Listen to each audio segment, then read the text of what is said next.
My name is Stephen Brown. I'm Executive Director of the American Civil Liberties Union of Rhode Island. And we're here to announce the filing of a federal lawsuit this morning on behalf of a Providence street musician who has been the subject of continued and escalating harassment by Providence police solely for engaging in his First Amendment right to perform out in public.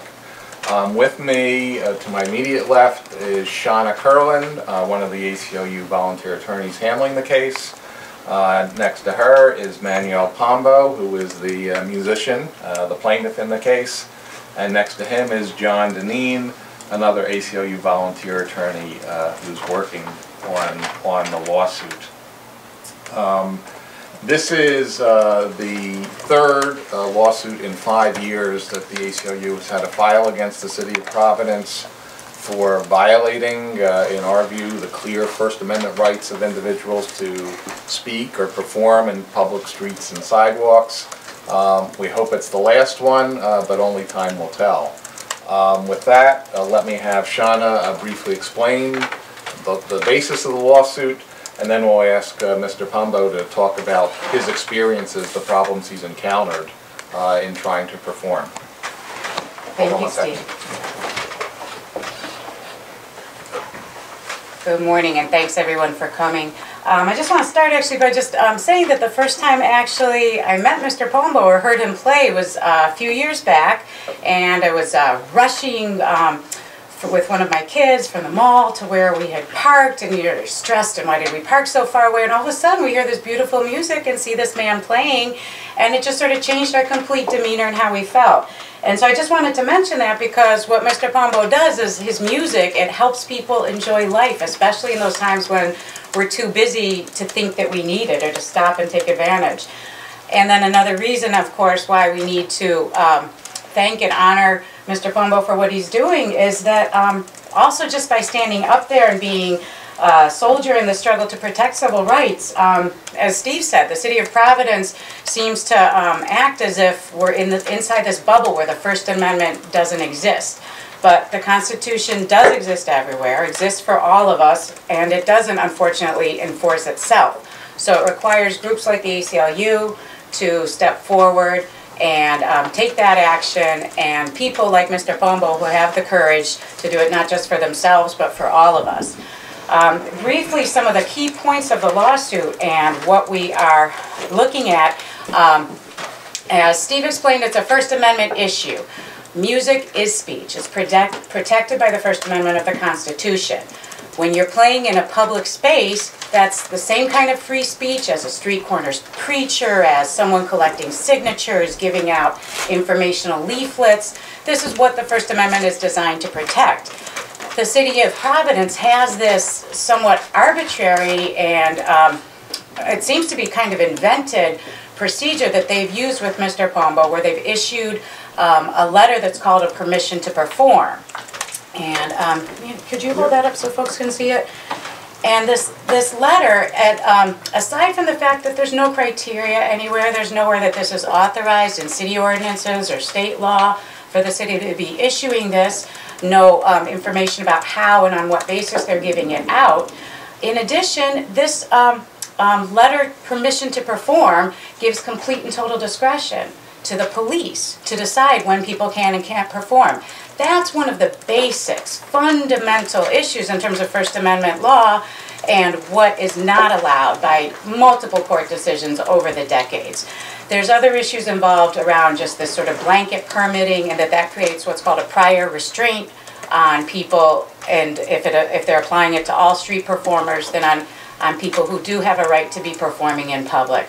So we're excited to see what the outcome is going to be. Mr. Pombo will tell you about the stress that it's caused him in terms of just this constant harassment by police, even up to the point of having been arrested for exercising his First Amendment right and bringing music into people's lives in our city. So he'll tell you how that's been affecting him, but we are very determined that that has to stop and that the city has to discontinue these practices that just arbitrarily and unjustly, unconstitutionally limit our First Amendment freedoms.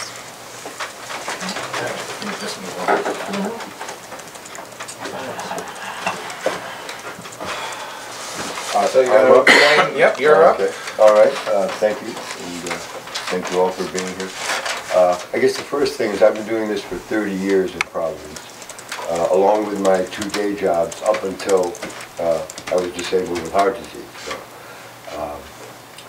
been doing it a long time, and early on in my playing out in the streets, it was rare to have a policeman tell me to stop.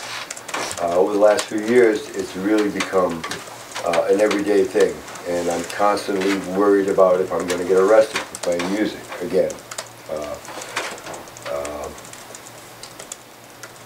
What else can I say about it? One thing, I'm not blanketing the entire police department. There are officers that support what I do and have even tipped me. One pulled up to me and said, saxophone. All right, you have a pass. So there seems to be no rule, even with the permit, as to what determines whether they're going to tell me to stop playing or not. Another officer who I've run into many times, who threatened to arrest me, he said, I'll put it under failure to move. I showed him my permit, or letter of permission, and he looked at it and he said, well, it's still begging. You know. And then there have been more crude encounters where I'll shove the saxophone somewhere you won't like if you don't get out of here. I have permission from the Dunkin' Donuts Center director to play on their sidewalk. And over 15 years of playing at the Dunkin' Donuts hockey games, mostly, or concerts, I get positive feedback there.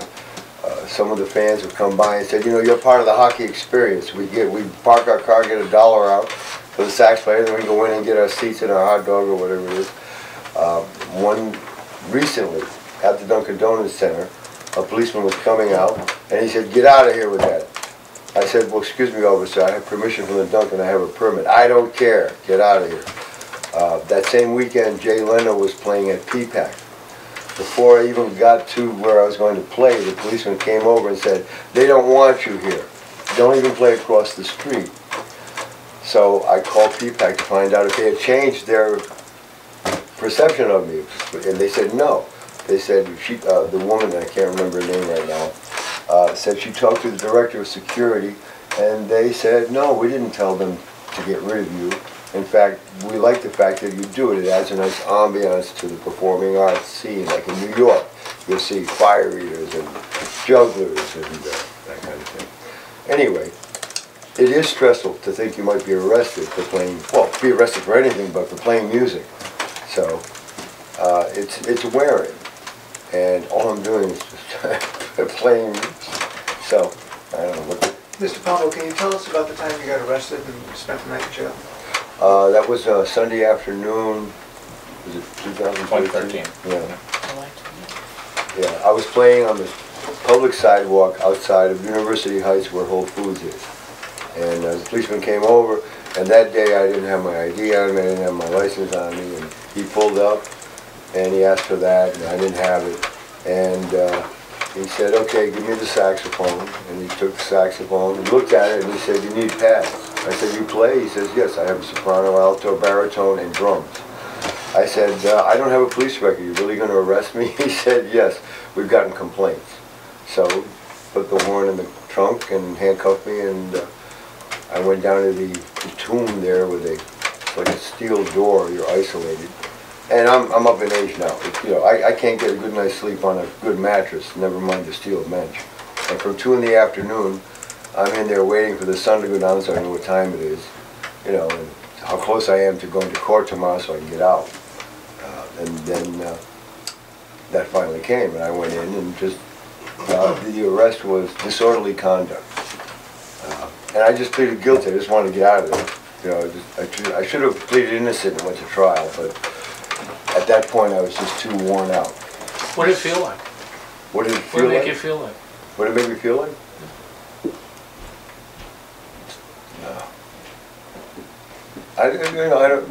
It's just lousy, pain, exhausted, and what do they have to give you to eat there? Some kind of Nutribar were nice. And when they put me in the cell, there were a couple of Nutribars on the floor already. The previous occupant didn't like them either. So you say it's been getting worse in the last couple of years? Can you- The last couple of years, there are more and more encounters with policemen. And again, there are policemen who are really gentlemen. You know, they support it. Good. A few policemen tipped me several times. You know? But as Shana said, the permitting scheme, if you can call it that, gives police total discretion as to whether to allow him to play, and it's right there on the form. Yeah, that's discretion of local police. When was the last encounter you had, a negative encounter you had with the police? Do you remember? Let's see. Maybe a month ago.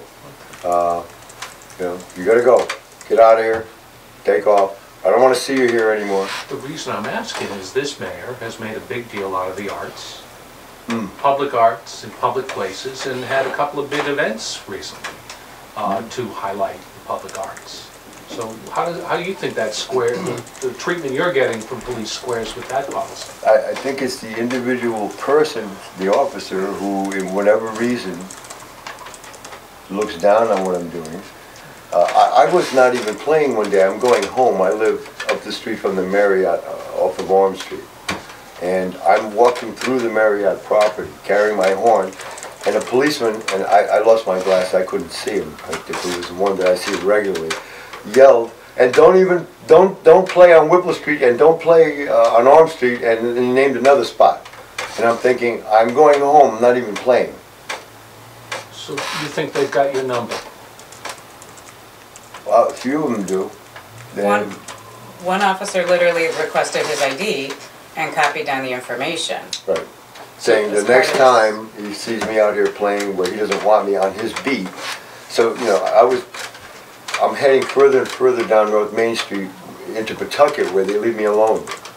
Police, they don't seem to have a problem with it. I'll turn to Shana. And just in terms of your question, Steve, about sort of what we're hoping for from the current administration, as you said, there is a lot of emphasis and interest in the arts in Providence, and Mr. Pombo, what he contributes to that is clearly important.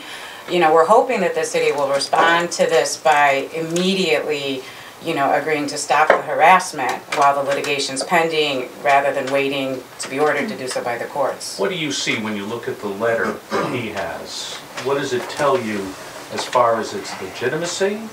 And, I mean, who issued it and when and on what authority? It was originally by the City Board of Licenses. We haven't been able to find any authority for them to do this. The officer who arrested Mr. Pombo back in 2013 initially charged him with violating a city ordinance, section 14175, that applies to peddlers and hawkers, not showing their license. But peddlers and hawkers are people who sell goods, their merchandise. That's not what Mr. Pombo does. He's engaged in speech. So there is nothing in the city's ordinance, in the code of ordinances, that gives them the authority to do this. So that's the one thing. And then literally the first time I saw this, my jaw dropped because of this, you know, this, within the discretion of the local police authority, those words, that's, I guess what you would call it, is that it's sort of in constitutional law a no-brainer that that's not allowed. To have that blanket, what they call unbridled discretion. And this was issued when? The first time it was in the early 90s. Mr. Pombo, we've tried to locate a little more specific record, but because it was so long ago, he doesn't remember the exact date. This is renewed? As recently as, when's the last time you went in? About a month ago? 2013. 2013 is when this new version was issued that says specifically it does not expire. And then... Do they issue these to anybody else? Yes, there are other musicians I run into that have them. Okay. Yeah.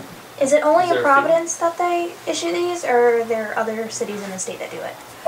Boston, I remember you would go to the police station, first you get a BCI check, and then if you were clean, you paid $5 and would get one. I don't know what the wording is. Do you know of any place in Rhode Island? Oh, in Rhode Island? Yeah. No. So, What's the fee associated? No fee. and have you applied anywhere else for any other permission to perform on the streets? Once in Provincetown. What was that like? Oh, well, I called to find out. about it, and they said, I said, do you have a problem with street performers coming down there? And they said, no, we welcome them. Just come to the police station and we'll give you a letter of permission. So it was just too long a trip. It was, again, the commute, but so I'm always exploring. Gotcha. So let me ask, you're filing this in the federal district court. Yeah. Why is that?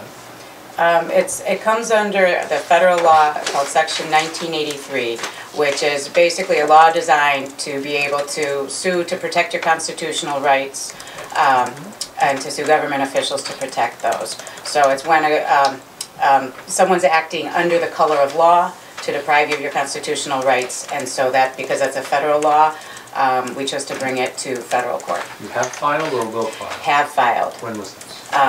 Early this morning. Okay. So, Ms. Carlin, while you... Do you have a hearing?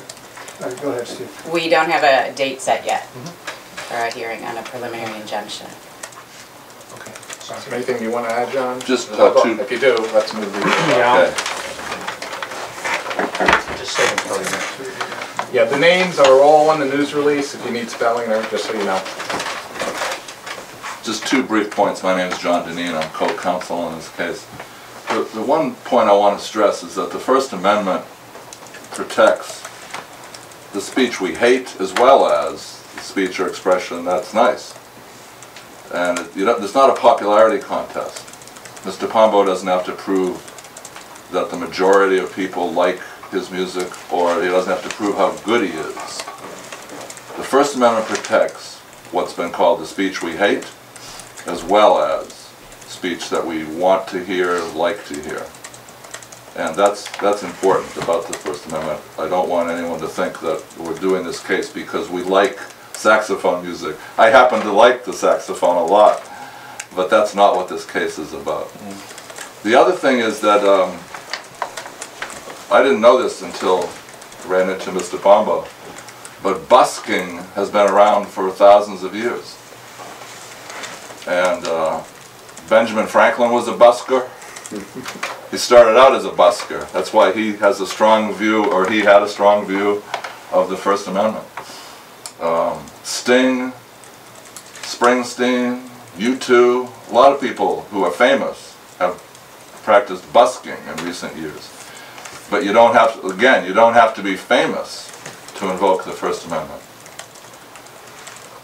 And since the Roman Empire and since Henry VIII, government has tried to repress, ban, or regulate busking for various reasons. And it's still around, fortunately. And we're hopeful, in answer to one of the questions raised, we're hopeful that this current city administration will see the light about Mr. Pombo and about busking in general. Thanks. So do you think there's no, I don't know, maybe we go back to Ms. Carlin. You know, you're presenting this as a case of free speech. He was arrested for disturbing the peace, am I right? Well, he was originally told that he was being arrested for failure to move. One of the charges was that they put initially was failure to show a license or badge. And then they added in disorderly conduct, which is, I think, what you're referring to as disturbing the peace, which is kind of the charge that they throw out when they don't have a real reason to arrest somebody a lot of times. But I think it's worth quoting. Why don't you quote exactly what disorderly conduct is under that he was charged with? It prohibits someone from acting in a threatening, violent, or tumultuous manner toward another, whereby any person is placed in fear of safety of his life, limb, or health, or the property of any person is placed in danger of being destroyed or damaged. So it's extremely rare for there to be, you know, there case law in Rhode Island and all over the place about how extreme it has to be to actually commit that kind of an offense. And certainly playing the saxophone, even, you know, as John pointed out, even if it's music that someone doesn't like or a song or a sound that you hate, that's not equivalent to that sort of tumultuous behavior that the ordinance refers to. So, but if the What Cheer band with their drums and their horns are playing outside a restaurant, is that free speech protected? Yeah, I mean, there's what's called reasonable time, place, and manner restrictions. So if you're going to go full volume at 3 in the morning, there might be, some kind of reasonable restriction on doing that. For instance, but to give this blanket restriction that you can't play anywhere without a permission or without some random police officer arbitrarily saying, okay, that's okay with me because I woke up in a good mood today, that's not a reasonable time, place, manner. Also, there's two other things that are on that are also a problem with how the city regulates that. One is this idea that they're regulating what's called the content, right? So the playing music specifically, they're saying that's something, street performing, that you need a permission for. The other thing is, and I neglected to point out, in this permission, they say that they're permitting it provided there's no solicitation for funds. There is case law galore that makes it clear that asking for money is a form of speech. So if you're asking for money, that's a message, that's a communication, that's a form of speech. They can't just put a ban on asking for money. So begging is permitted anywhere in the state or anywhere in the United States? Absolutely. You can't restrict panhandlers? You can't restrict anybody asking for money, whether it's in what the form we're used to call panhandling. You can put other kinds of restrictions on particular behaviors. I can't walk in the middle of traffic possibly. You could argue that that's reasonable, but you can't just say someone who's performing, playing music can't ask for money. Or you just did it right there. I don't ask for money, and what I was told when I was... Sorry about that. No. When I got my first letter of permission from City Hall, I went before the Board of Licenses with an introduction letter and then explained to them what I'm asking. And when they okayed it and said, okay, we're going to grant it, I was told, he said, you may not solicit money or put a sign up asking for money, but if people donate to your music case, you may keep it. That's what I was told. And in Mr. Pombo's case, that's his choice. He chooses not to ask for funds, and that's how he has done it. He has every right to ask. That is his choice, whether to ask for them or not, whether to accept them when offered or not. That's not up to the City of Providence to say if he can ask for money or not. So for you, what would be an acceptable outcome from this lawsuit? At this point, what we're asking for is for the city to stop this sort of arbitrary invented permitting process and to immediately stop the police harassment and threatening of Mr. Pombo and let him do what he does in peace. If I might. I just get Steve Brown to talk. You wanted to ask her another question, Steve? No, I want to ask Mr. Pombo a question. What kind of music do you play? I play classical, jazz, movie soundtracks, TV show soundtracks, which my father collected and I grew up with, and I have to get them out of my head to make room for others. There's a beautiful piece called On the Nature of Daylight, which was used in Martin Scorsese's Shutter Island. Adagio for strings, another beautiful piece used in Platoon, and to David Lynch's chagrin, he used it in The Elephant Man prior to Oliver Stone. And I saw him interviewed, and he was very upset that Oliver Stone used it. But Adagio for strings is a beautiful piece. Do you play in a threatening manner, or do you menace people when you play? Maybe when I'm doing some, no. Coltrane can do some, and Gato Barbieri are two tenor sax players from past. Gato is still alive. There's something called playing outside. And you're playing harmonically over the range the horn has. That could be threatening, I don't know. You don't, or you do? I don't think it's threatening. But Do you play in that manner? occasionally I throw in some of the outside stuff, you know. It's Cornet, a little train. Oh, I love Train, love Train. So there's one album by Coltrane called The Love Supreme, and I read something about Coltrane where he said that this album, the entire album's a prayer. There's one piece in particular called Psalm, which is a very beautiful piece, very expressive. Gato Barbieri is great. He's still alive. He's 83 years old. And I have to thank Gato. Good times. He fixed my horn. I met him in Boston playing. After the show, we were talking. And I complained about reeds, which are a problem. And he said, you can't have a brand new box of reeds. They're all bad. Your horn's leaking. Come and see me. And my wife and I went up and we're hanging out with Gato. I was like, wow. Liken it to somebody who's a guitar player, and John Lennon says, your guitar's broke, come on up to the hotel, Mike, we'll fix that. Does any particular kind of music you play seem to draw their attention, the police, more than others? Well, no, it's not the music that's drawing them. Either someone called who doesn't like it, or they're on their patrol and they come by and they say, well, there he is again. How many times am I going to tell you not to play here? They have a beat, they have a route that they patrol.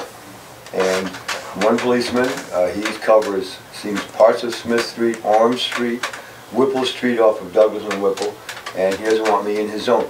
This, I forgot about this. One day, he pulled up and said, "I thought I told you to screw yesterday." I said, "What do you mean? I didn't even talk to you." He says, "I pulled up and I went like this." It's like I'm playing.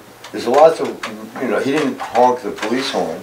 You know, I'm not looking at people when I'm playing. I'm concentrating on the music even though my eyes are open. So I didn't notice him pull up and go, you know, I mean, like, okay.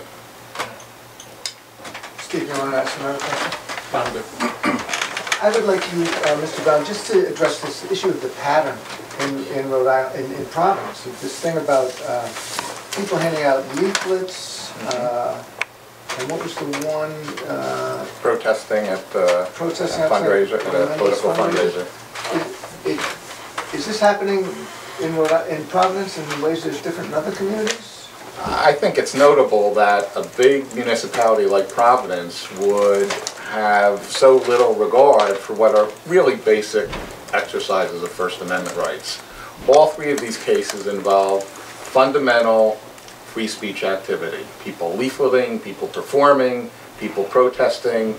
These are not complicated, complex First Amendment issues. They're very fundamental, and it's somewhat surprising and disappointing that a major municipality would show so little regard for allowing people to exercise their free speech rights in this way. So what happened in the last two cases? Well, in the first case, which involved a resident leafleting outside a place where the mayor was speaking, led to a lawsuit and a court decision finding that the city had violated this resident's First Amendment rights.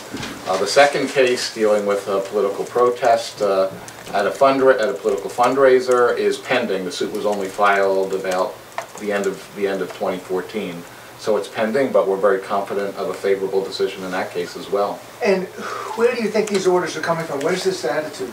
Well, that's a good question.